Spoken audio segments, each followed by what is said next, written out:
Good morning, my YouTube friends. Today I wanted to get a handle on saving some seeds before they either blow away or they get too wet we're having daily rains. So a lot of these seed pods, like these are the marigold, two types of marigolds. And when the rains come, the rain kind of falls into the flower pod. And that sounds great, but then it kind of settles in that little cup and they get too wet. And then they kind of mold, because here in Florida, I'm in zone 9B. I'm in central Florida, and we have almost daily rains and the humidity is very high. So what you want to do is pick a day that's dry, and you find these blooms that have dropped and have already started to naturally dry, and then you can put them on something like computer paper, or this is old typing paper, which tells you how old it is. But I wanted to show you this because, like, these look like they're just ready to pop out of the old bloom itself, and they are. I mean, I have trying to do this one-handed, but you can actually just tease these out, and each one of these is a plant in the making. And just put that into your soil, and you'll have a beautiful plant for your next season. And you can just roll them in your fingers. I mean, they're so dry. If I had two hands, I could show you this. But anyway, and this is the French. This is a little French marigold. That the seed pod, the flowers are only tiny, maybe an inch and a half across, and in real pretty shades of yellow and orange and kind of that burnt orange, and their petals all look like little seashells. And then next, these were those huge African marigolds that you saw in my garden that was right on the street, right on the swale. And they were massive. I mean, they were like 3 and 4 inches across. And look at how this is just falling out of that little casing. Isn't Mother Nature wonderful? I left the little heads on so you could see that really what it was, what it is. Anyway, I will have a massive amount of these.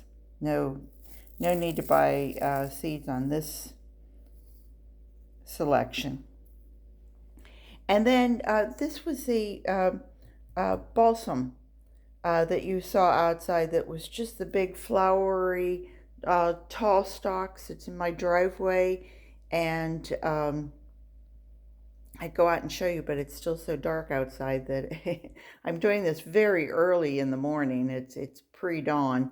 But anyway, these were the little seed heads, and they were incredible because as soon as you started to pick them, they would just pop open. I mean, they literally burst open. This one just feels a little bit wet, but you can see how they pop,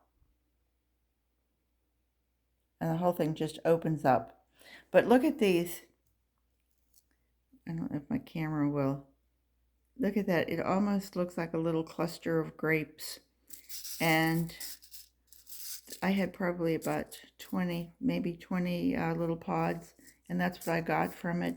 And there are hundreds and hundreds more pods out there. I could certainly grow a field full of balsam. And then the one I really wanted to show you was this agapanthus. And this is the big blue Nile agapanthus. These were the blooms on it, and they were that almost like a purple blue, and just a gorgeous plant and a gorgeous flower. And I mean, just the plant alone, the leaves are just magnificent looking, big long, like big long tongues of a leaf. Anyway, I brought it in and decided, instead of trying to extract it, I would just go ahead and let it dry on its own. And as you can see, it really does. I don't know if I can get any more to drop. I think most of them have pretty much done their deed. I could kind of crinkle these and you can see some more dropping. But I think I have enough Agapanthus seeds. This is the one that's really hard to germinate. I don't know if anybody has any great ideas for germination. I don't know if they need to be cooled or what is it, stratified, where you put it in something cold. But I've heard that they take forever to germinate and even longer to produce a plant that will be big enough to have a bloom. But hey, they're seeds and I'll try it. So there's my 4 that I'm saving. And I just wanted to show you a simple method of saving seeds. And I'm so thrifty. So when someone gives me a card, a lot of the times they'll put your name on it and sometimes they don't. So I always save my old envelopes. And when I do, it makes a great seed holder.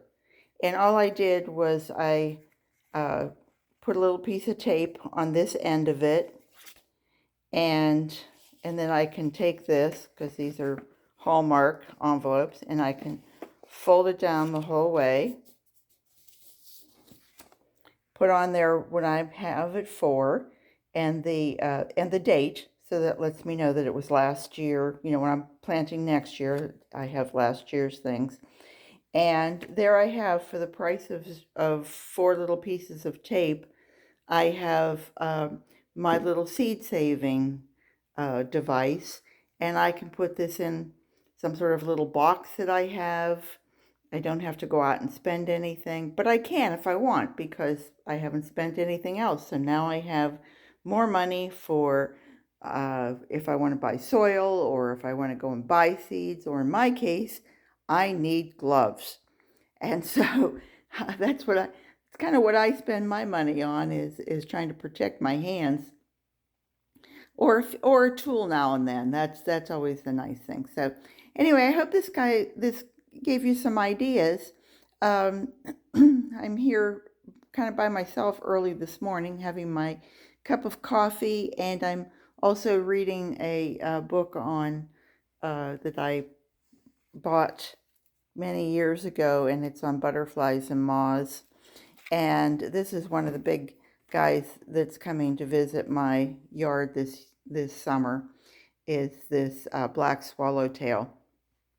And so I do try to keep things for them that keep the monarchs and the viceroys and the swallowtails and the cloudless sulfurs and the Gulf fritillaries, and all the beautiful butterflies that come to visit. It's nice to have something for them.